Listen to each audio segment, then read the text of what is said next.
Bíblias em 1 Samuel, no capítulo 5. Hoje vai ser a quarta pregação em cima de 1 Samuel, né? A gente começou a série em 1 Samuel. Então, para quem perdeu as outras 3 pregações, está tudo lá no YouTube, tanto no canal da Gólgota, quanto lá no meu canal no YouTube lá. Amém? O título dessa pregação é Santificando-se para a Guerra. A última pregação eu acabei tratando a questão da guerra sem Deus, né? Nós estivemos vendo que o episódio em que toda a questão ali das implicações que envolviam ali em Israel, especialmente na segunda parte ali, que tudo vem fruto do pecado, já começa nos sacerdotes que pecavam, e depois toda a nação acabava entrando também nessa questão do pecado. E hoje a gente vai entrar no aspecto que vai apresentar um pouco também do cenário em Israel, o que estava acontecendo, por que Deus estava tão indignado com Israel. Por que a mão de Deus ela foi tirada, né? Deus ele se ausenta desse processo de proteger Israel. Então, toda a aliança de Deus, lá quando começa lá com Moisés ainda, Deus teve uma aliança com Deus, né? Uma aliança, e Deus deixou claro para Israel: olha, aqui está a minha lei, aqui estão os meus mandamentos, aqui está a minha aliança com vocês, o meu pacto com vocês. Se vocês obedecerem isso daqui, isso terá consequências, né? As bênçãos virão sobre vocês e tudo mais, né? Eu protegerei vocês, nenhum mal vai acontecer na vida de vocês. Porém, se vocês desobedecerem, também terão as implicações, as maldições, e eu vou tirar a minha mão de proteger vocês, né? E Israel estava vivenciando justamente esse momento. Eles tinham conquistado Canaã, né, toda a terra de Canaã ali, todo o território, aquelas nações ali haviam sido vencidas por Josué. Aí entrou no período dos juízes, a coisa já no final da vida de Josué começou a desandar, entra nos juízes, eles despencam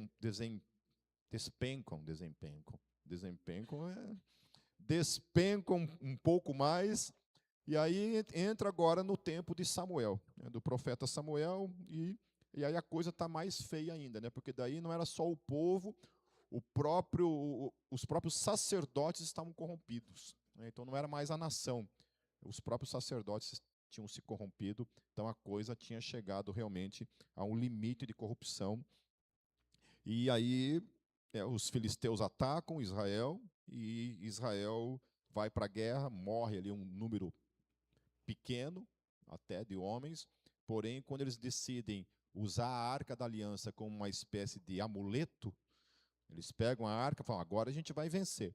Eles deixam de olhar para as suas vidas e passam a olhar para a arca como um objeto que ela em si teria um poder de dar a vitória para eles, sem que tivesse nenhum tipo de mudança na postura, na conduta deles. O que acontece é que aí morre mais gente ainda, morre mais de 30 mil homens nessa guerra, tudo por causa da estupidez de entenderem de que Deus tem algum tipo de obrigação para com eles diante da conduta deles, né? Então eles têm uma má conduta, né? O pecado, inclusive os sacerdotes vivem uma vida de pecado, e aí eles vão para a guerra achando que Deus tem algum tipo de obrigação de protegê-los, de estar com eles. E nós estivemos vendo então toda a tragédia que isso acomete, ao ponto que a gente termina então o texto, onde a própria Arca da Aliança é então levada para o território dos filisteus, né? Todo o exército é destruído e a Arca da Aliança é levada para o território dos filisteus. Aí lá o sumo sacerdote recebe a notícia, os filhos dele morrem, ele morre, né, porque cai da cadeira para trás, quebra o pescoço, a nora morre, né, e toda aquela tragédia. Então nós estivemos vendo também daquilo que a gente aprende dentro disso, né? Uma das coisas que nós aprendemos dentro disso é que o tempo do arrependimento ele é um tempo determinado por Deus, né? Então Israel foi esticando até que se rompeu o tempo. e aí quando o tempo se rompe, o juízo de Deus vem, né?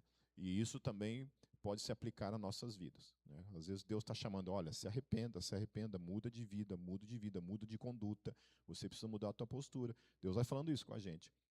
E eu louvo ao Senhor porque a gente tem essa graça de receber da parte de Deus o tempo para o arrependimento, o tempo para a mudança, o tempo para ter a consciência para que a gente mude, né? Ao invés de acabar, talvez, indo para um caminho sem volta, e acaba saindo e nunca mais volta para o Senhor. Então, acabou acontecendo isso em Israel. Então, o tempo do arrependimento tinha também acabado e Deus, então, estava julgando tanto os sacerdotes quanto o povo. Uma das coisas interessantes que a gente pôde ver também, eu acabei, acho que não tratando muito isso na pregação passada, mas eu quero fazer uma introdução para deixar bem claro essa questão em respeito à Arca da Aliança, né? O que implicava ali na Arca da Aliança? Então, a Arca da Aliança era o lugar onde as tábuas da lei estavam depositadas. Ficava ali. Então, por isso que era a Arca da Aliança. Por que aliança? Porque a aliança que Deus tinha com o povo era por meio da lei. Obedeça, essa é a minha aliança com vocês. Se vocês obedecerem, vai acontecer isso. Se desobedecerem, o bicho vai pegar para o lado de vocês. Então, foi muito estúpido da parte deles viverem uma vida de pecado, estarem em desobediência total e absoluta para com Deus, e justamente trazerem a aliança como um testemunho contra eles. Porque o que eles fizeram ao trazer a Arca da Aliança? Que estava a lei ali dentro. E a lei, eles estavam trazendo justamente o juízo para com eles, que foi o que acabou acontecendo. Lembra que eu falei que os sacerdotes estavam corrompendo até mesmo o sacrifício? Né? Até mesmo os holocaustos que eram para ser oferecidos a Deus, até isso eles estavam roubando. Então, até nisso estava sendo um problema, porque eles estavam estavam se colocando, melhor dizendo, né, livrando aquilo que, de alguma forma, impedia o juízo de Deus sobre o povo, que era o holocausto. Eles precisavam passar pelo processo do sacrifício para que o sacrifício, o sangue, cobrisse a Arca da Aliança e o juízo de Deus não viesse sobre o povo. Mas os sacerdotes estavam fazendo o quê? Roubando o sacrifício. Então, até isso estava sendo um problema. E aí, quando eles decidem trazer justamente o juízo de Deus para estar do lado deles, o que aconteceu? O juízo veio. Vocês querem abraçar o juízo? Então vamos abraçar o juízo. É aquela história do pedir fogo, né? Ai, Deus, vem com teu fogo, né? Como eu já falei. Que o batismo com fogo é a pior estupidez que alguém pode pedir para o Espírito Santo. Porque o batismo com fogo é justamente o juízo. Fogo na Bíblia, toda vez que tiver fogo na Bíblia, é juízo. Amém? Fogo não é para crente. Crente que quer fogo, queridos, não sabe o que está pedindo. Amém? Fogo não é para a igreja. Fogo não é para nós. Fogo é para juízo. Fogo é para queimar o holocausto. Fogo é para queimar o ímpio. Fogo é juízo de Deus. Amém? Certo? Nunca peça fogo. Amém? A não ser que você queira se queimar de fato. Certo? Amém? Então, o que acontece? Eles entraram praticamente nessa. Deus, nós queremos o teu fogo para que, então, o Senhor nos ajude nessa guerra. Mas todos eles estavam em pecados. Então, o juízo veio sobre eles. Mas olha o que é interessante. Os filisteus, então, pegam, né, a Arca da Aliança, que era o quê? Era o lugar do juízo. Estava ali. Aí os filisteus decidem pegar a Arca da Aliança, que está com a lei de Deus, e levam para o seu território pagão, que era até pior do que o território de Israel. Talvez pior não, porque ali eles não tinham a revelação, né, da lei, né, enquanto que Israel tinha. Mas eles tinham as histórias que ouviram a respeito do Deus de Israel. E aí eles decidem também essa estupidez, pegar aquele instrumento que era o instrumento que deixava claro o juízo de Deus por meio da lei, daquele que não andava segundo aquela lei, e eles decidem levar essa arca para o seu território. Pagão, cheio de idolatria, problema talvez de posturas e comportamentos que a lei reprovava, aí a gente vai ver o que vai acontecer com esse povo burrinho. Amém? Vamos continuar então lá, queridos. 1 Samuel, capítulo 5. a partir do verso 1. Eu vou lendo, tá?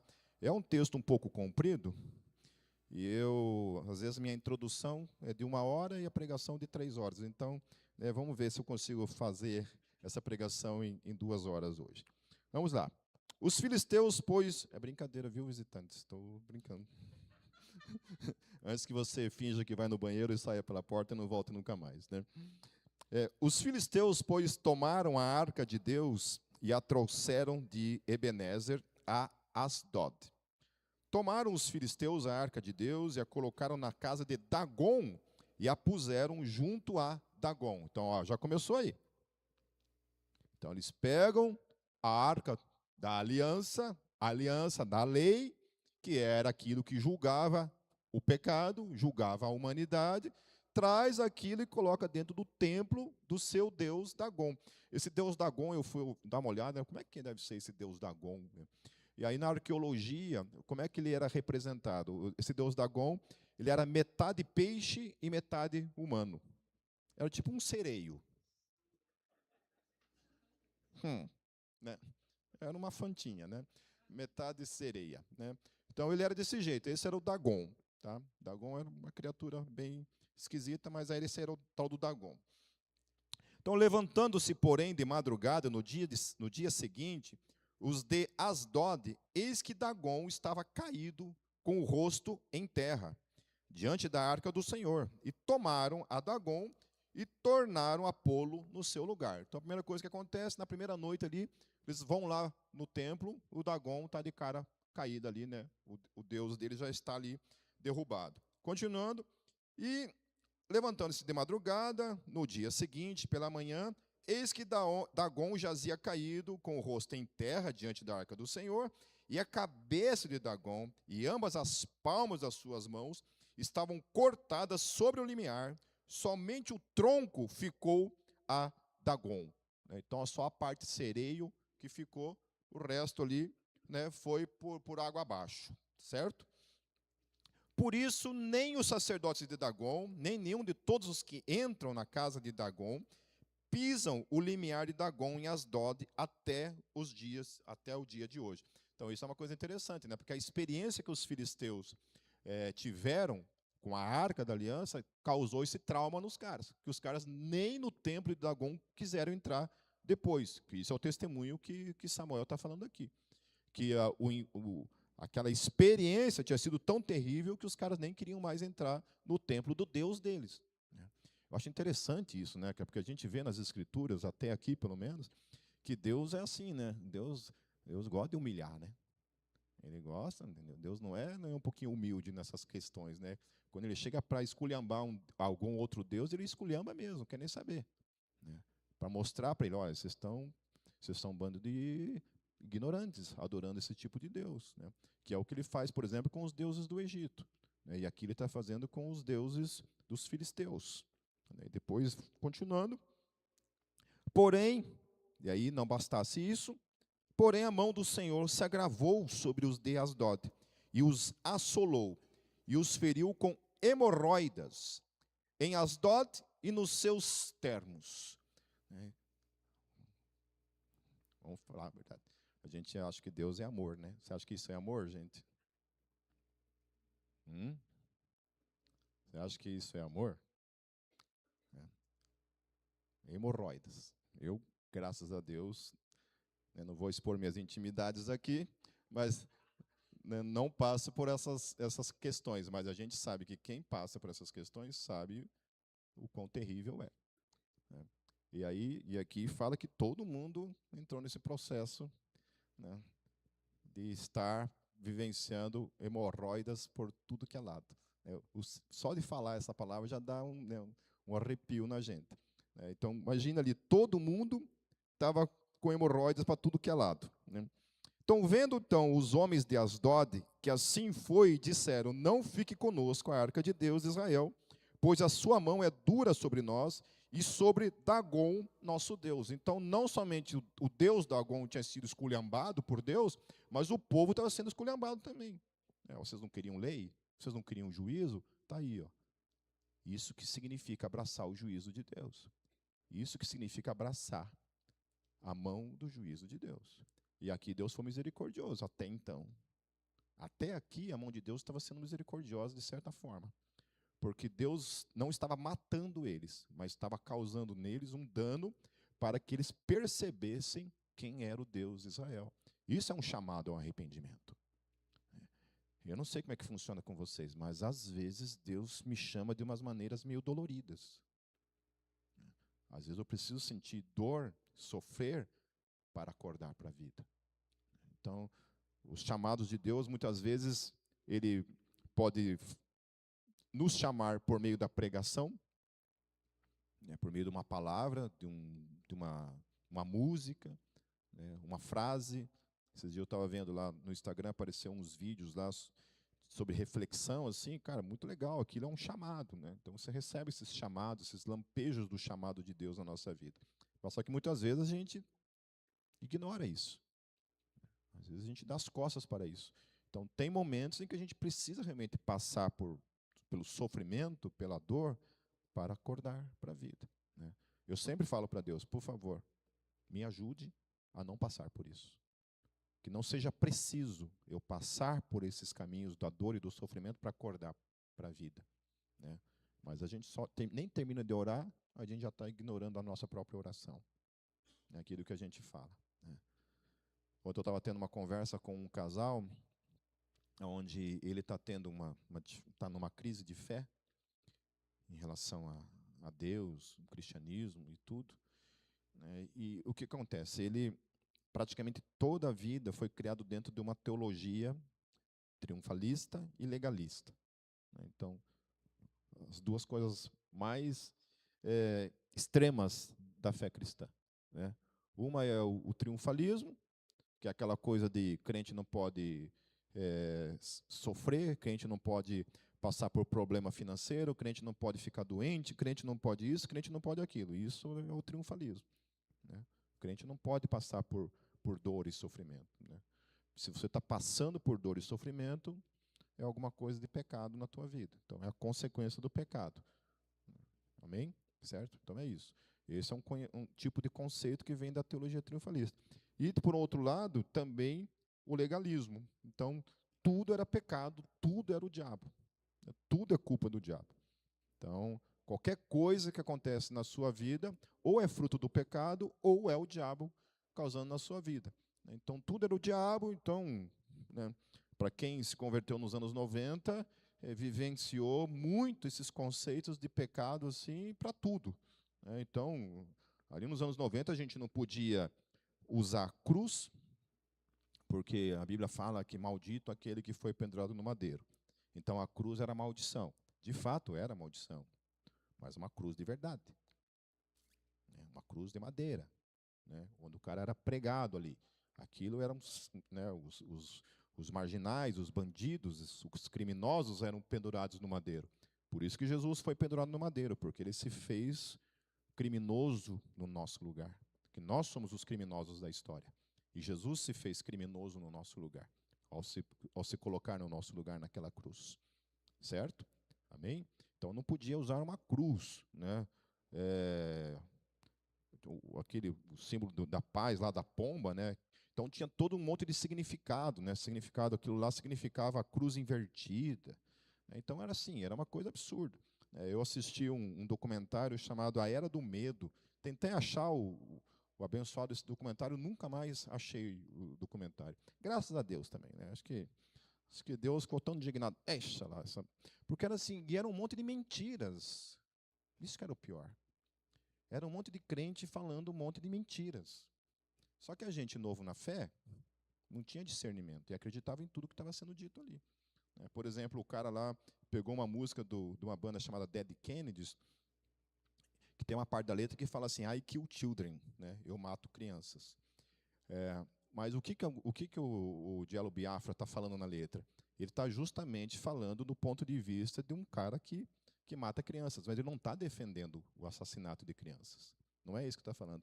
Aí o cara coloca isso numa perspectiva como se a banda defendesse matar crianças, né? Então, assim, um monte de coisa assim mentirosa, coisa que não falado. E CDC, então, meu Deus do céu, né? CDC, Kiss, né? Lá pegava as 4 letras de Kiss e colocava, né? Todo o significado, né? Então, não sei quem se lembra dessa época. Nessa época era terrível, cara. Era terrível. E aí você ia nos encontros de batalha espiritual, você tinha que preencher uma fichinha lá, ó, né? E o negócio era com a gente, né? Porque só tinha um estilo de música que era do demônio ali, que era o rock, né? Então, chegava nessa parte assim, né? Tinha que preencher lá, né? Você escuta música rock? Eu, capaz, nunca, né? Deus me livre, né? Deus me livre. Jamais, né? Então, não podia ouvir rock, essas coisas, né? Então, nossa, é um privilégio essa geração de hoje, né, cara? Que você não precisa queimar teus vinis, como eu fiz, né? Você não precisa quebrar tudo teus CDs do mundo, né? Que privilégio. Ai, cara, olha. A gente não tinha essa, né? Não tinha essa. Cara, você tinha que ser crente de verdade nos anos 90. Né? Hoje é tudo crente meia boca, mas naquela época a gente era crente de verdade, cara. Ou era Deus ou era o diabo, não tinha meio termo, né? Hoje não, hoje você serve, né, um pouquinho de cada. Brincadeira. Vou escandalizar os visitantes hoje. Mas, então tinha essas questões, né? Então, por que eu entrei falando dessas coisas aí? Acho que foi o diabo que me fez desviar o assunto aqui, sei lá. De legalismo, isso. Então, nós estávamos falando sobre isso, né? Então, eu estava falando da questão né, desse chamado diário que a gente recebe da parte de Deus para que a gente volte sempre para o centro, né? Para o coração, em Deus.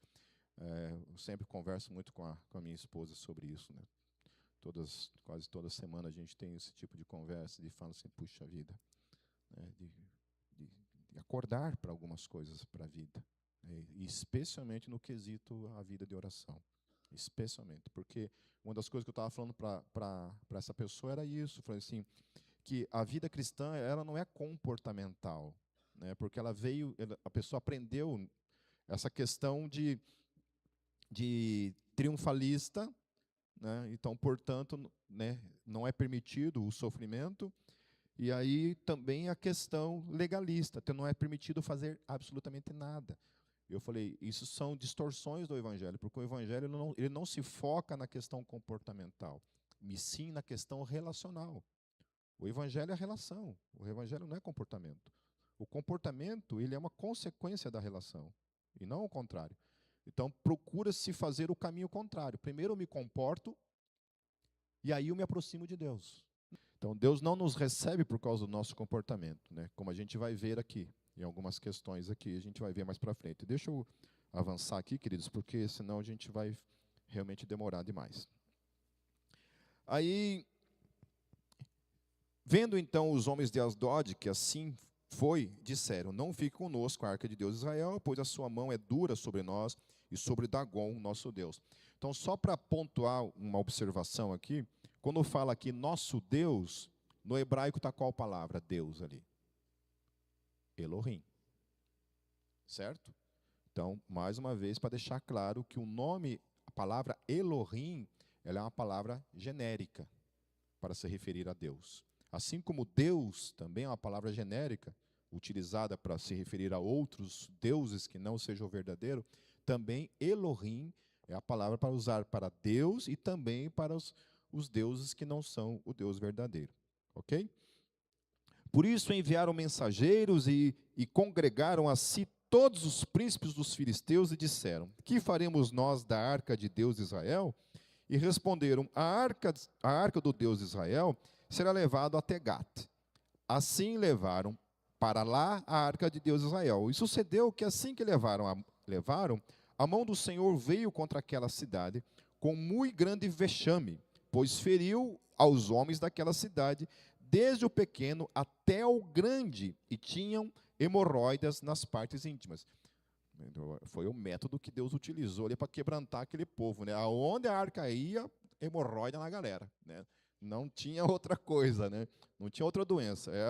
A hemorroida que era o negócio ali, né? Então enviaram a arca de Deus a Ecrom. Então já mudou de cidade. Sucedeu, porém, que vindo a arca de Deus a Ecrom, os de Ecrom exclamaram, dizendo, transportaram para nós a arca de Deus Israel, para nos matarem a nós e ao nosso povo. E enviaram e congregaram a todos os príncipes dos filisteus e disseram, enviai a arca do Deus de Israel e torne para o seu lugar, para que não mate nem a nós, nem ao nosso povo, porque havia mortal vexame em toda a cidade, e a mão de Deus muito se agravava ali. E os homens que não morriam eram tão atacados com hemorroidas, que o clamor da cidade subia até o céu. Havendo, pois, estado a arca do Senhor na terra dos filisteus 7 meses, os filisteus chamaram os sacerdotes e os adivinhadores, dizendo: que faremos nós com a arca do Senhor? Fazei-nos saber como a tornaremos a enviar ao seu lugar. Os quais disseram: se enviardes a arca do Deus de Israel, não a envieis vazia, porém sem falta enviareis uma oferta para a expiação da culpa.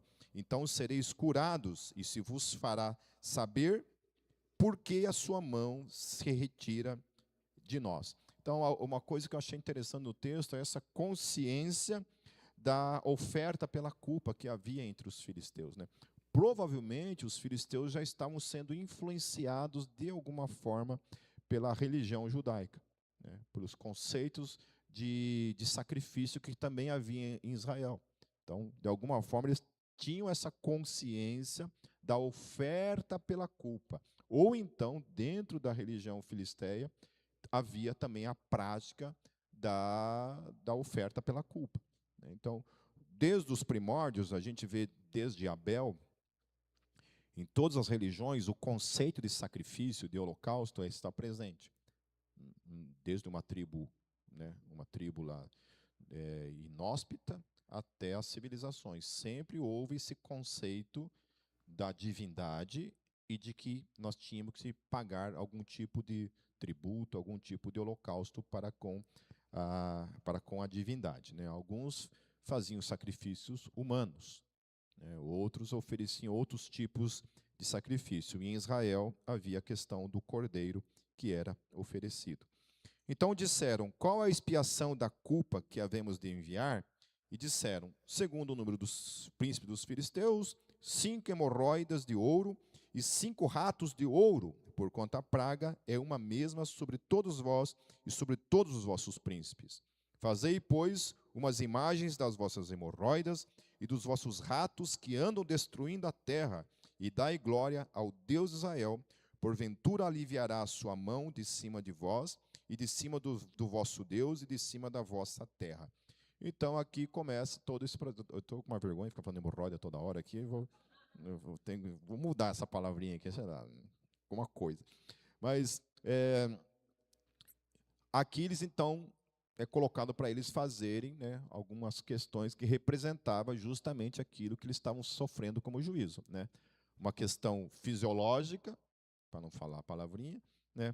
E a outra questão que foi o envolvimento aqui dos ratos, né? Então, os ratos provavelmente estavam trazendo também doenças e também, né, algum tipo de enfermidade, destruição para com eles. Por que, pois, endureçais o vosso coração, como os egípcios e Faraó endureceram os seus corações? Porventura, depois de os haver tratado tão mal, os não deixaram ir e eles não se foram? Então, olha que interessante, né? Porque havia na cultura filisteia a consciência daquilo que o Deus de Israel havia feito no Egito. Certo? Então, eles sabiam que aquela nação que tinha vindo lá do Egito, Deus tinha feito alguma coisa lá com eles. Eles tinham consciência disso. E isso causava neles um certo terror diante disso. Então, eles tinham consciência: olha, a gente não pode cair no mesmo erro que o faraó caiu. A gente tem que olhar para aquilo ali e aprender com a lição que eles aprenderam. Então, a gente já está sofrendo. Se a gente insistir no erro, a coisa vai piorar para o nosso lado. Então, vamos fazer alguma coisa. Agora, pois, tomai e fazei um carro novo, e tomai 2 vacas com crias, sobre os quais não tenha subido o jugo. E atai as vacas no carro, e tirai delas os seus bezerros, e levai-os para casa. Então, tomai a arca do Senhor, e ponde-a sobre o carro, e colocai-a num cofre ao seu lado, as figuras de ouro que haveis de oferecer em expiação de culpa, e assim a enviareis para que se vá. Vede então, aí tem todo um processo aqui que a gente não precisa ficar repetindo, né, porque é muito texto. Aí acontece isso, eles pegarem então, colocarem a arca em cima de um carro de boi, colocam lá 2 vacas e simplesmente soltam esses animais e essa carroça com a arca e todos os objetos que deveriam ser oferecidos lá também como forma de expiação pela culpa, né?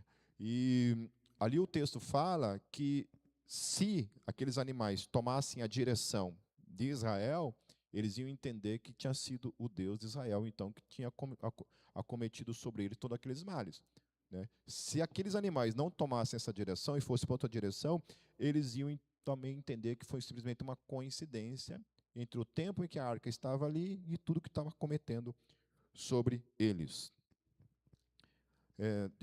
Tem um texto aqui, queridos. A partir do verso 12. Então as vacas se encaminharam diretamente pelo caminho de Bet-Semes e seguiam o mesmo caminho, andando e berrando, sem se desviarem nem para a direita nem para a esquerda. E os príncipes dos filisteus foram atrás delas até o termo de Bet-Semes. E andavam os de Bet-Semes fazendo a cega do trigo no vale, e levantando os seus olhos viram a arca, e vendo-a se alegraram. E o carro veio ao campo de Josué, o Bet-Semita, e parou ali, onde havia uma grande pedra. E fenderam a madeira do carro, e ofereceram as vacas ao Senhor em holocausto. E os levitas desceram a arca do Senhor, como também o cofre que estava junto a ela, e em que estavam os objetos de ouro, e puseram-na sobre aquela grande pedra. E os homens de Bet-Semes ofereceram holocaustos e sacrifícios ao Senhor no mesmo dia. E vendo aquilo, os 5 príncipes dos filisteus voltaram para Ecrom no mesmo dia. Então, estas, pois, são, né, o negócio lá, que enviaram os filisteus ao Senhor em expiação da culpa. Por Asdod, uma, por Gaza, outra, e tudo vai, né? E aí, olha o que acontece no verso 19. E o Senhor feriu os homens de Bet-Semes, porquanto olharam para dentro da arca do Senhor. Feriu do povo 50.070 homens. Né? E aí isso que eu acho interessante, né? Eles devolvem a arca da aliança, que era a arca de alguma forma que representava o juízo, mais uma vez, volta para o território de Israel. O que eles fazem? Eles abrem a arca e decidem olhar para dentro da arca. Quando eles olham para dentro da arca, o que acontece com eles? O juízo vem. O juízo que estava sobre os filisteus, agora vem sobre eles também, ao ponto que morreram quantos ali? 50.000, né? 50, onde é que está, gente? Me perdi aqui. 19. 50.070 homens. É isso que o texto está falando, né? Caramba, é gente pra caramba. É. E aí o texto fala porque eles olharam para dentro da arca, né? Pô, eu fico pensando que povo curioso, né, cara? Porque todo mundo ali aproveitou o embalo ali, 50.000, imagina a fila que fez para olhar para dentro da arca, né? Então, os caras ignoraram o fator daquilo que representava a arca. A arca era um objeto que somente o sumo sacerdote tinha acesso, né? Nem o sumo sacerdote olhava para dentro da arca, né? Ele simplesmente tinha o propiciatório sobre ela, né, que era coberto com o sangue do cordeiro, era isso daí. Ninguém tinha acesso à arca, à parte interna da Arca da Aliança. E esse povo decide, então, quebrar todos as barreiras, né, que haviam entre a arca, e eles decidem olhar, né? E aí, queridos, no verso 21, enviaram, pois, mensageiros aos habitantes de Kiriat Jearim, dizendo: os filisteus remeteram a arca do Senhor, descei, pois, e fazei-a subir para vós. Continuando no capítulo 6. Então vieram os homens de Kiriat Jearim e levaram a arca do Senhor e a trouxeram à casa de Abinadab, no outeiro, e consagraram a Eleazar, seu filho, para que guardasse a arca do Senhor. Então a gente vê 2 tipos de situação em que a arca da aliança aparece. O primeiro povo ali é um povo que não teve nenhum tipo de respeito para com a arca, nenhum tipo de temor para com a arca, e decide usar a arca, né, e fazer da arca algo até um pouco pior do que o primeiro primeiro grupo que pegou e usou a arca como um tipo de amuleto para a sua defesa, porém trouxe juízo. Nesse caso aqui, essas pessoas foram desrespeitosas com o testemunho de Deus. Foram desrespeitosas com a santidade de Deus que estava representada naquela arca. Então eles decidem esculhambar mesmo, vão lá e tratam a Arca da Aliança como um objeto de curiosidade apenas, sem nenhum tipo de temor. E isso é uma das coisas que às vezes me preocupa comigo. Talvez conforme a nossa caminhada no Evangelho, a gente vai caminhando com o Evangelho, e uma talvez das características mais perigosas da nossa vida é que o temor diante de Deus pode ser ladeira abaixo. Onde o pecado pode se tornar uma coisa tão comum e tão aceitável na nossa vida que ele acaba afetando o nosso temor à santidade de Deus. Eu gosto de tratar temor de uma forma diferente de medo, ainda que possa parecer a mesma coisa, né? Mas temor, ele representa mais uma questão de respeito. Temor é isso. Para mim, temor, o que diferencia temor de medo é que medo é simplesmente medo. Eu tenho medo de Deus, né? E por ter medo de Deus, eu posso talvez não me aproximar de Deus por ter medo de Deus. Enquanto que o temor não. O temor não necessariamente ele me afasta de Deus, porque o temor, talvez no dicionário significa a mesma porcaria, mas eu estou mudando o dicionário em nome de Jesus, que se lasque, né? Talvez o temor ele tenha mais, para mim, nesse sentido, ele tem mais essa questão de que eu me aproximo dele, mas ainda assim, as minhas pernas estremecem diante daquele a quem eu estou diante. Amém? Certo? Então, o temor ele é uma coisa necessária na nossa vida para nos manter numa vida de santidade, porque ele nos faz estremecer diante daquele que é santo. Enquanto que o medo nos mantém longe, o tremor apenas nos mantém em reverência, em seriedade, olhando para aquele a quem nós temos que também estremecer. Quando o profeta Isaías, lá no capítulo 9, ele se depara e ele vê o Senhor, o que acontece com ele? Ele sai pulando de alegria, rodando o manto, falando em línguas, alegre, feliz? Não. O que acontece quando ele vê o Senhor? Ele cai de boca no pó. E aí ele tem o tremor, porque ele acha que Deus vai matar ele. Eu estou morrendo, porque eu vi o Senhor e eu vou morrer. Então ele estremece diante daquela experiência, né, mística que ele está vivenciando ali na presença de Deus. Ele estremece com aquilo ali. Então aquilo causa em nós o tremor. Então eu penso que muitas vezes a gente precisa, sabe, dessa revelação da santidade de Deus para que isso nos mantenha em santidade. Eu acho que quando a gente está muito abraçando o pecado com a sua normalidade na nossa vida, é hora da gente ter um tremor. Um tremor. E aí entra naquilo que eu estava falando antes. O que é preciso acontecer comigo e com você para que a gente estremeça? Para que a gente ressuscite, volte à consciência de que nós estamos diante de um Deus que é santo. E de um Deus que se revela a mim por meio da sua graça, mas também é um Deus cujo tempo do arrependimento não deve ser tratado como uma coisa que eu posso levar até os seus extremos. Amém?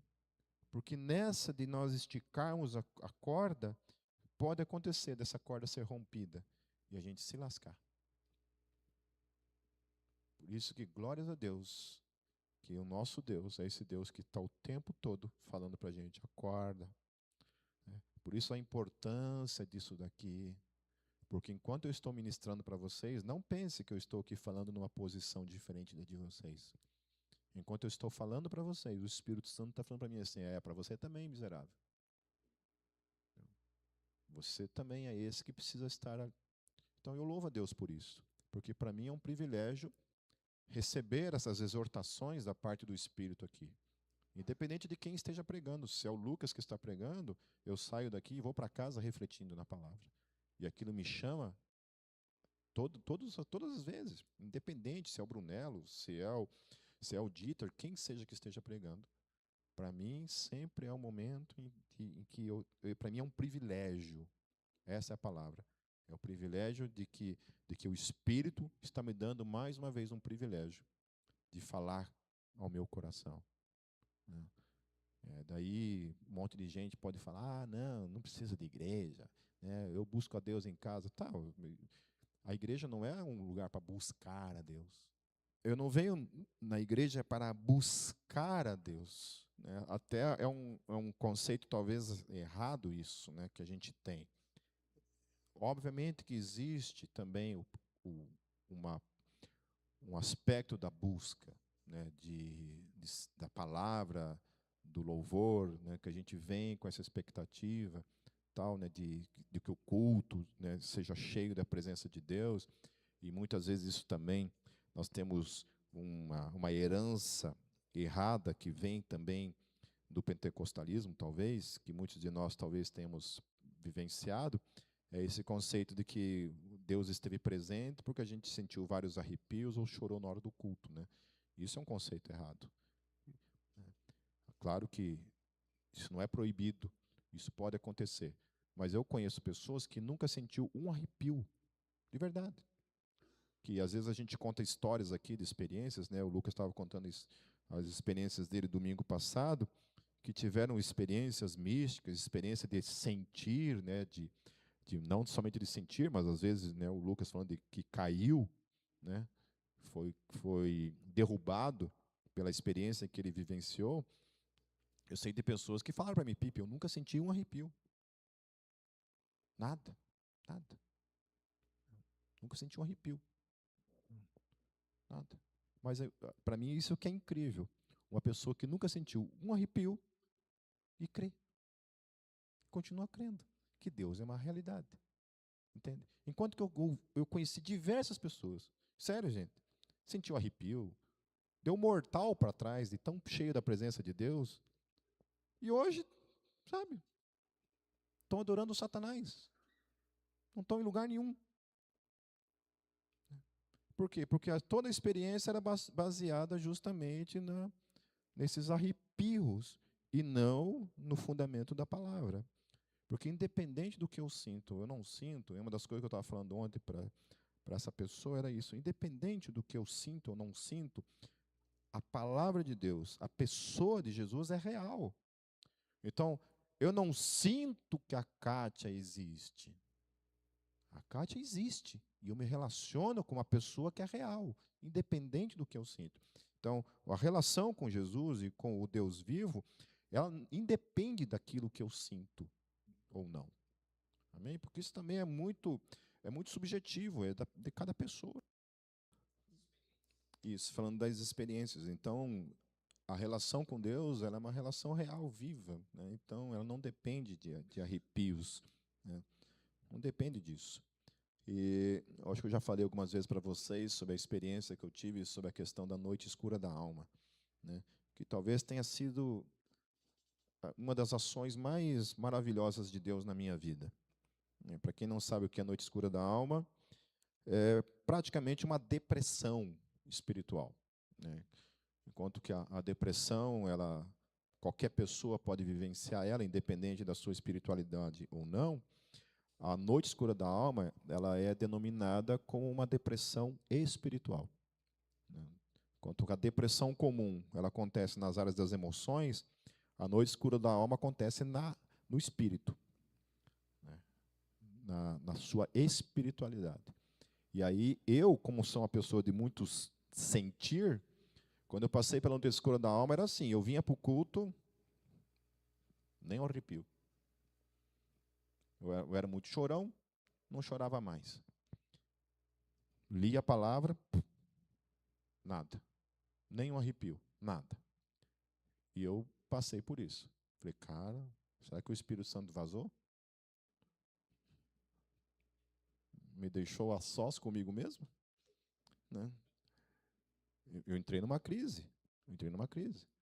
onde eu vinha para o culto mais vazio do que qualquer outra coisa. Eu tinha que pregar e a minha pregação, para mim, não tinha poder, não tinha nada. Ia tocar no louvor, precisava ministrar, não sabia o que falar, não tinha nada. E passei por esse processo, e foi terrível para mim. E daí, na época, eu estava lendo muita coisa sobre as disciplinas da espiritualidade, e daí teve uma parte lá que falava sobre a noite escura da alma. Falei, é isso aí que eu estou passando. Quando eu saí disso, a minha vida mudou totalmente. Porque a partir disso, eu nunca mais precisei dessas coisas para continuar crendo. Ou para sair edificadíssimo dos cultos. Não estou dizendo que eu não tive mais experiências nesse caso, mas não dependia mais disso para mim. Porque antigamente, para mim, era assim. Segunda-feira, terminava o culto, segunda-feira, nossa, gente, sério mesmo, eu nem andava, eu flutuava assim, saía assim, ó, eu saía na rua, caía todo mundo endemoniado, assim, tanto poder na minha vida, assim, aquela coisa assim, sabe, cheio o negócio. Chegava na quarta-feira, eu estava cheirando enxofre. Quarta-feira, durava 2 dias de espiritualidade, e o resto da semana era uma desgraça. Entende? Agora não, cara, vou para casa e a coisa é assim, estável. A espiritualidade é isso, é a vida. E você aprende que a espiritualidade ela está na vida. Né? Então, a vida. Eu vou para o culto, sou edificado, saio desafiado, saio exortado pela palavra, sempre a palavra fala comigo, ou para a fundamentação da fé, ou para me chamar ao arrependimento, à mudança da vida, e é assim. A vida é assim. Teve arrepio? Não. Teve, foi muito legal. Aquela música tocou na minha vida.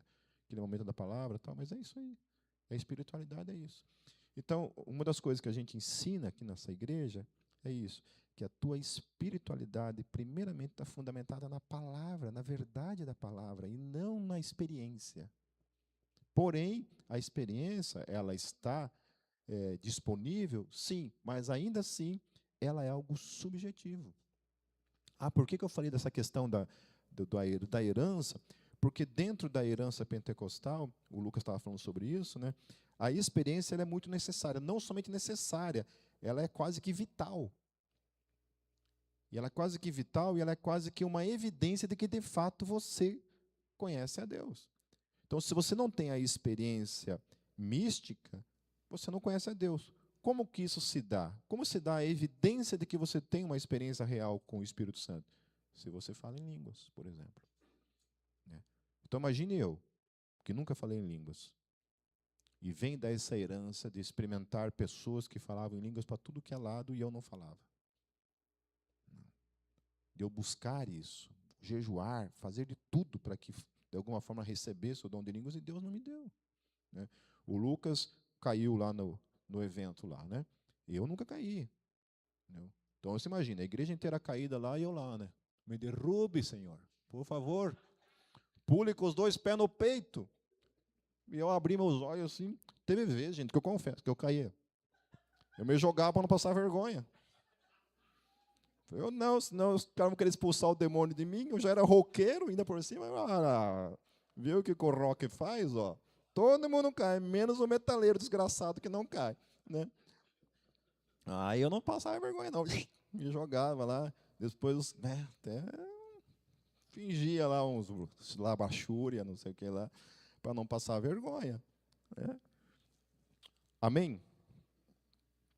Aí voltando então, esse povo também recebe de novo a aliança, a arca da aliança lá, e ignora. Então, vieram os homens, tá? Daí passa ali para a casa de Abinadab, né? Esse Abinadab, mais tarde a gente vai ver que os 2 filhos de Abinadab são aqueles 2 filhos lá que tocam na arca da aliança e são mortos também. Né? Então, esse Abinadab tem lá o filho dele que assume ali, né, o sacerdócio, que é o tal do Eleazar. Né? Mas mais tarde os outros sacerdotes também, que são os 2 filhos dele, tocam na arca e também são fulminados, né? Morrem também, porque não podia tocar na arca, ninguém podia tocar na arca. Né? Eles tinham que carregar a arca, mas não podiam tocar. A arca ela tinha tipo umas argolas onde se era colocada né, as traves, né, que era para ser carregado. Então não podia tocar na arca, por causa da santidade que estava sobre aquele objeto. E aí continua, e sucedeu que desde aquele dia a arca ficou em Quiriate Jearim, e tantos dias se passaram até que chegaram 20 anos, e lamentava toda a casa de Israel. Então preste atenção, 20 anos a arca ficou lá. 20 anos. Ela antes ficava em Siló, de Siló os caras levam para a guerra, vai para a terra dos filisteus, fica lá durante 7 meses, depois vai para Quiriate, e lá fica durante 20 anos. Então falou Samuel a toda a casa de Israel, dizendo: se com todo o vosso coração vos converterdes ao Senhor, tirai dentre vós os deuses estranhos e os astarotes, e preparai o vosso coração ao Senhor, e servi a Ele só, e vos livrará das mãos dos filisteus. Então, olha aqui, chega nesse ponto aqui, a gente vai entender por que Deus estava agindo da forma como estava agindo com Israel. Por que Deus tinha tirado a mão? Está aqui. A primeira lei do decálogo, eles não estavam cumprindo. Que eram o quê? Eles estavam adorando quem? Os Baalins. O que são Baalins? Baalins é o plural de Baal.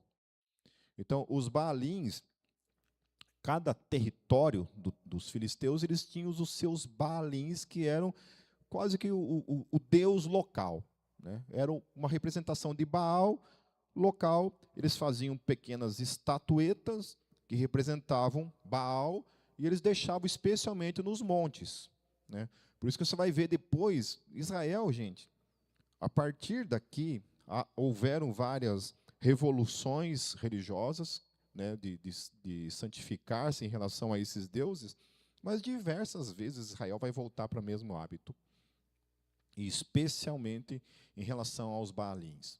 E aqui também fala dos Astarotes, né? Astarote também é uma deusa também dos filisteus, né? Astarte, os Astarotes vêm de Astarte. Astarte também era uma deusa dos filisteus, né? E eu acho interessante isso, porque tanto Baal quanto a Astarte eram deuses da fertilidade. Então você vê que essas pessoas tinham alguma questão ali, porque havia essa questão da multiplicação dos filhos, da família, porque isso implicava em prosperidade. Então havia uma busca desenfreada nessa questão da sua sexualidade, da sua fertilidade de alguma forma, além de outras questões ligadas à prosperidade, às bênçãos da prosperidade. Qual que é o nosso problema até os dias de hoje, queridos? O que assola a sociedade? Quais são os 2 problemas principais da sociedade? Sexualidade e a busca pelo dinheiro. São as 2 coisas que mais corrompem o nosso coração e que circunda o coração do ser humano até os dias de hoje. Então isso não é nenhuma novidade. Não é uma novidade. Isso já estava lá, ó. Mais de 600 anos antes de Cristo, no século 6 antes de Cristo, que acredita-se que Samuel foi no ano 1000 e pouco, né? 1000 anos antes de Cristo, Israel já estava vivenciando as mesmas questões, né? Onde eles se corrompiam, eles deixavam o Deus de Israel e se corrompiam diante de deuses que lhes prometiam uma sexualidade sadia, né? E lhes prometia também uma prosperidade financeira. Entende? Eram as mesmas questões às quais nós estamos sujeitos a cair todos os dias. Nos sujeitarmos às mesmas questões todos os dias. Então os filhos de Israel tiraram dentre si aos Baalaíns e aos Astarotes e serviram só ao Senhor. Então finalmente acontece a revolução. A revolução de santificação, de comportamental, especialmente para com o primeiro mandamento, que é: adorarás somente ao Senhor, seu Deus, somente a Ele servirás. Então, mas por que estava acontecendo isso? Por que Deus permitiu? Por causa da condição deles, da vida deles, da conduta deles. Eles tinham nominalmente Yahvé como o seu Deus oficial, enquanto eles tinham Yahvé como seu Deus oficial, e a isso pode se referir a nós mesmos, que confessamos Yahvé, Jesus como nosso Deus, porém, na praxis diária, eles estavam lá adorando os Baalins e adorando as Astarotes no seu dia a dia. E aí isso é uma reflexão pessoal minha e para cada um de nós aqui. A nossa confissão condiz com a nossa conduta diária? Será que no meu dia a dia eu não estou me prostituindo, me inclinando e servindo, não ao Deus Israel, não a Yahvé, não a Jesus, não ao Espírito Santo, mas à minha carne, às minhas vontades, aos meus desejos? Eu tenho que parar para pensar a respeito disso. Como anda a minha vida de santificação? Porque, queridos, mais uma vez, Deus não reparte a sua glória com ninguém. E Deus não reparte a nossa devoção com mais ninguém. A nossa devoção continua sendo lei, que a nossa devoção, a nossa vida é para Ele e somente para Ele. Amém. Nunca mudou e nunca mudará essa realidade e essa verdade. Disseram mais Samuel: congregai todo Israel em Mispá, eu estou quase encerrando, queridos, e orarei por vós ao Senhor. E congregaram-se em Mispá e tiraram água e a derramaram perante o Senhor, e jejuaram aquele dia e disseram ali: pecamos contra o Senhor. E julgava Samuel os filhos de Israel em Mispá. Eu achei interessante essa coisa de tiraram água e derramaram diante do Senhor, né? Eu fui ver alguns comentários, né? Por que água, né? O que significava água? Por que eles estão derramando água, né? Então, o gesto de derramar água perante o Senhor carregava forte simbolismo. 3 tipos de simbolismos que isso significava. Primeiro, arrependimento e quebrantamento. Era uma representação física de como eles estavam derramando seus corações e suas vidas diante de Deus, reconhecendo sua humilhação. Então eles reconheciam: Senhor, nós pecamos, nós erramos contigo, nós falhamos contigo, nós rompemos a nossa aliança contigo, nós desobedecemos ao Senhor. O primeiro mandamento a gente passou por cima dele. A segunda coisa, impotência total. A água derramada sobre a terra não pode ser recolhida, o que simbolizava que eles não tinham mais forças para se salvar por conta própria, dependendo inteiramente da misericórdia divina. Então, eles estão reconhecendo a sua impotência. Olha, eu acho que isso também é uma coisa muito interessante no que diz respeito à santificação, porque essa é uma oração comum nos meus lábios. É de dizer para Deus: Senhor, isso aqui está complicado para mim. Me ajude. Essa semana eu fui levar um menino lá para a Cross, que já tinha passado por todo o processo, tinha ficado mais de 1 ano na Cross. E, na época, além da bebida, questão do cigarro e também da cocaína. E saiu da Cross, ficou alguns meses, conseguiu caminhar alguns meses bem, e aí recaiu, né? E recaiu feio na cocaína, ao ponto de estava praticamente vivendo uma vida de mendigo. Estava bem complicado. Daí eu fui buscar ele na segunda-feira e levei ele, e no caminho, conversando com ele, falei assim para ele, falei: cara, o processo da tua queda começou numa coisa. Quando você deixou Deus de lado e priorizou o teu trabalho. Quando você parou de congregar. Quando você parou de estar em comunhão com os teus irmãos. Quando você parou de ser exortado pela palavra de Deus. Quando você parou de colocar Deus em primeiro lugar na sua vida. Foi o que eu falei para ele. Ali começou o processo da tua queda. Porque se eu fizer isso hoje, eu estou me colocando numa uma situação em que isso pode acontecer comigo, não talvez com relação às drogas, porque eu nunca tive problema com isso, mas em outros tipos de coisas. Então, se privar disso é se colocar numa situação de risco. E eu ouvi uma frase muito legal, dele inclusive, quando eu estava lá na Cross, cheguei lá na Cross, né, a gente ficou conversando um tempo ali, e ele usou uma frase que é uma frase, ele disse assim: se sentir bem é diferente de estar bem. Falei, cara, que frase poderosa. Porque eu tenho certeza absoluta, queridos, que muitos desigrejados hoje se sentem bem. Estão se sentindo muito bem. Ele estava falando isso, Pipe, quando eu uso droga, eu me sinto bem. Quando a gente está se prostituindo, a gente se sente bem. Às vezes, ao invés de vir para a igreja e ficar em casa, a gente pode se sentir bem. Se relacionar com pessoas, né, especialmente quando se trata de ministérios, né, tipo, o ministério de louvor, só para quem faz parte sabe das tretas que nós já passamos dentro do ministério. Sabe que uma coisa não é tão simples assim. Às vezes é difícil. Às vezes acontecem tretas de ministério com ministério. Né? Houveram tretas do ministério de louvor com o ministério de som, por exemplo. Né?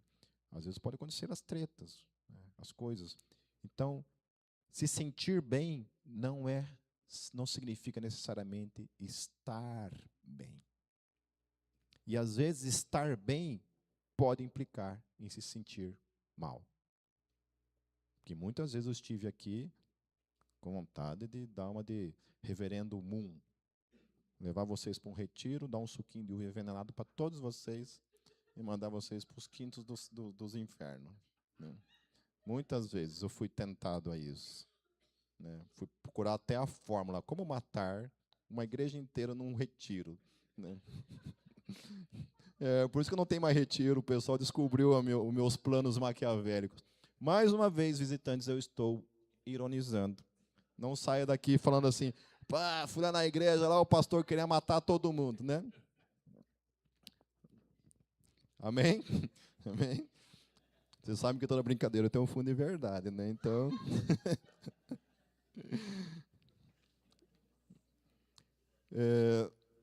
E aí olha o que acontece, queridos. Olha a diferença do que vai acontecer aqui para encerrar. Lembrem-se, eles estavam em pecado, adorando os Baalins, os Astarotes, sacerdotes, estavam vivendo tudo aquilo que eu apresentei no começo, né? Estavam se prostituindo na porta da tenda da congregação, né? Estavam roubando o sacrifício, tudo estava acontecendo, e toda a desgraça veio sobre eles. Né? Milhares já tinham morrido por causa do seu pecado. E agora, então, eles decidam-se voltar-se para Deus, se arrepender dos seus pecados, se humilharem diante de Deus, e aí começa a acontecer.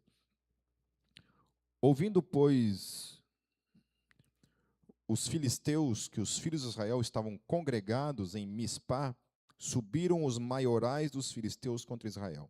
O que, ouvindo os filhos de Israel, temeram por causa dos filisteus. Por isso disseram os filhos de Israel a Samuel: não cesses de clamar ao Senhor, nosso Deus, por nós, para que nos livre das mãos, da mão dos filisteus. Então tomou Samuel um cordeiro de mama e sacrificou-o inteiro em holocausto ao Senhor. E clamou Samuel ao Senhor por Israel, e o Senhor lhe deu ouvidos. E é isso que eu acho lindo na revelação bíblica. Porque por mais que nós nos santifiquemos, por mais que a gente se volte para o Senhor, por mais que a gente se humilhe diante do Senhor, ainda assim, a aceitação de Deus para com nós só é por meio de uma única coisa: por meio do sangue. De alguma forma, todas as burradas, as cacas que a gente faz na vida, a gente pode se humilhar o quanto quiser. A gente pode se arrepender o quanto a gente quiser. Mas ainda assim, alguém tem que morrer. E aí o que é mais poderoso disso é que Deus desvia a ira dele, porque a lei está lá, aberta, diante da Arca da Aliança. E todas as nossas burradas estão ali, ó, sendo condenadas pela Arca da Aliança. O que Samuel precisa fazer? Todo mundo se arrependeu. Aparentemente mudou de vida. Mas a dívida continua. A dívida para com Deus continua. E o que precisa acontecer? Samuel precisa pegar um cordeiro. Não, a Arca da Aliança não estava ali, mas ele precisa levantar um altar, pegar aquele animal, e aquele animal precisa morrer no lugar do povo, para que o povo não receba o juízo da parte de Deus. Isso é maravilhoso diante de Deus. Porque todas as vezes que a gente faz as nossas burradas na vida, a gente se volta para o Senhor, ainda assim, o Senhor nos recebe, não por causa do nosso comportamento que mudou. Porque mesmo o nosso comportamento tendo mudado, Ele só nos recebe por meio do sangue do Senhor Jesus, que foi derramado por cada um de nós. Aleluia. E esse sangue sempre está disponível para que tenhamos acesso à presença daquele que é santo. Porque aquele que é santo só nos recebe por meio do sangue do Senhor Jesus. Aleluia. Glórias a Deus. Aplauda o Senhor Jesus por isso. Amém.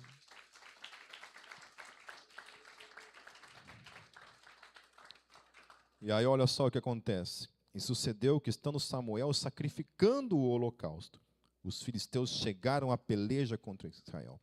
Então, Samuel estava lá oferecendo sacrifício, os filisteus vão aproveitar e vamos atacar Israel. E eles atacam Israel. E trovejou o Senhor aquele dia com grande estrondo sobre os filisteus e os confundiu de tal forma, de tal modo, que foram derrotados diante dos filhos de Israel.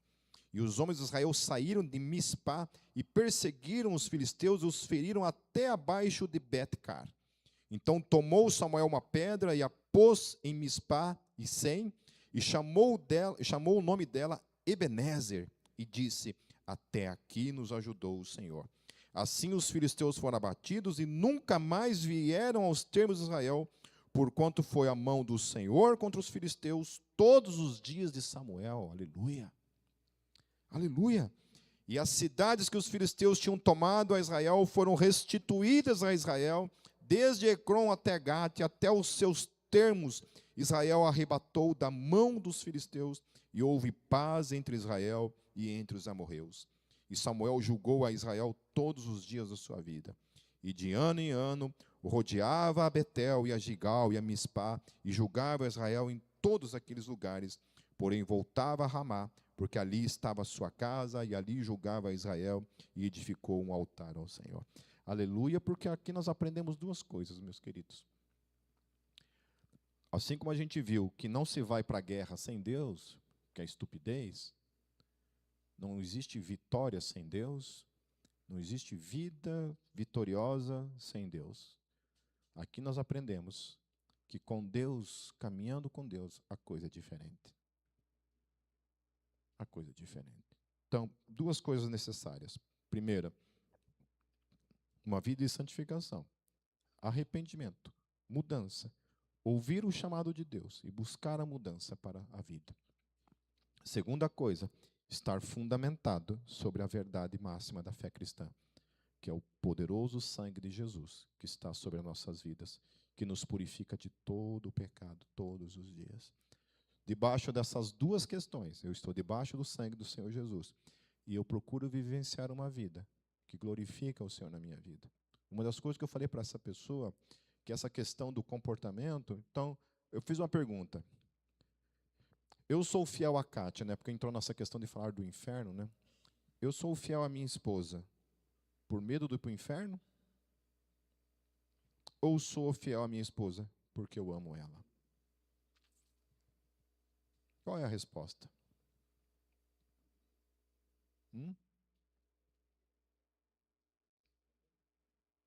Qual é a resposta? Porque amo. Por que a resposta correta é porque amo? Sabe por quê? Porque se eu não sou fiel à minha esposa, não é isso que me conduz ao inferno. Porque eu posso me arrepender e Deus me perdoar. E eu ainda assim ir para o céu. Eu sou fiel a ela porque eu amo ela. Eu nem penso em inferno. Você acha que eu penso, se eu trair a Kátia, eu vou para o inferno. Você acha que eu penso nisso? Não, porque eu amo ela. Assim é a obediência a Deus. Eu estava falando isso para ele. Falei, olha, a pessoa que a obediência a Deus não é porque eu tenho medo de ir para o inferno, porque a gente tem medo de ir para o inferno. A obediência a Deus é porque nós amamos a Deus. Nós temos amor por Ele. E é a nossa resposta para com o amor dele. Mas ainda assim, a nossa obediência, ela não é um produto nosso. Ela é fruto da nossa relação. É uma relação. Então, eu tenho uma relação com a minha esposa. E essa relação fortifica o meu amor por ela. Essa relação fortifica a minha fidelidade a ela. Essa relação fortifica a mentalidade de que eu não quero causar o mal para aquela pessoa que eu amo. É assim a condição. Se eu perco o meu amor pela minha esposa, se eu perco esse respeito por ela, essa valorização do ser dela, eu estou sujeito, então, a fazer coisas que não vão agradar o coração dela, que vão feri-la. Entende? E é assim com Deus. Qual foi o pecado daquele povo? Eles olharam para Deus, vamos procurar outros deuses que nos favorecem mais. A coisa que a gente tem mais ouvido hoje da boca de gente que se divorcia é: eu tenho que ser feliz. E eu não estou feliz no meu casamento. E por não estar feliz no meu casamento, eu vou viver uma outra realidade que me faça feliz. É a era do hedonismo, a era do egoísmo. As pessoas só pensam em si mesmo, pensam em ser feliz. Mais uma vez, se sentir bem não é estar bem. Amém? Muitas vezes a gente não se sente bem dentro do casamento. Mas ainda assim, a gente luta para permanecer, para fazer o amor vencer em nome de Jesus. Porque só o amor pode vencer todos os obstáculos que nós temos na vida. Amém, queridos? Vamos fechar nossos olhos.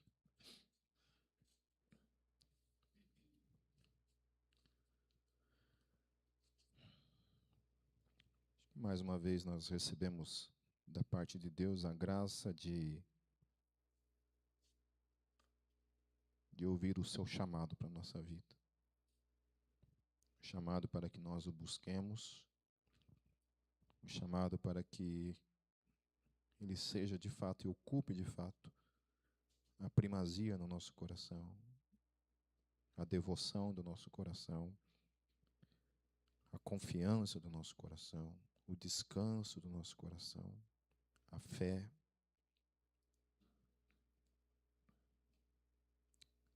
Senhor Deus, eu quero colocar cada um que está aqui, Senhor, a minha vida e a vida de cada um que está aqui. Eu oro para que a luz do Teu Espírito sobre a nossa vida seja sempre permanente, nos ajudando sempre em tudo a caminhar na Tua luz. Que o Senhor não permita que jamais o nosso coração se afaste ou estique ao ponto de romper a Tua graça na nossa vida. Que o tempo do arrependimento é hoje, que a gente possa sempre, Senhor, se voltar para o Senhor, sempre com o coração quebrantado, humilde, em reconhecimento do nosso erro e da busca pela mudança no Teu Espírito, Senhor. Nós Te amamos, Senhor, apesar de nós mesmos. A gente sabe que sem o Teu Espírito nós somos incapazes de viver qualquer tipo de vida diante da Tua santidade. É somente o Teu Espírito em nós que nos capacita a sermos santos diante do Senhor, por meio do sangue de Jesus que nos purifica de todo o pecado. Espírito Santo, obrigado por nunca desistir de nós. Obrigado por sempre se revelar por meio da Tua palavra, em santidade em cada um de nós. Em Teu nome, Jesus. Amém.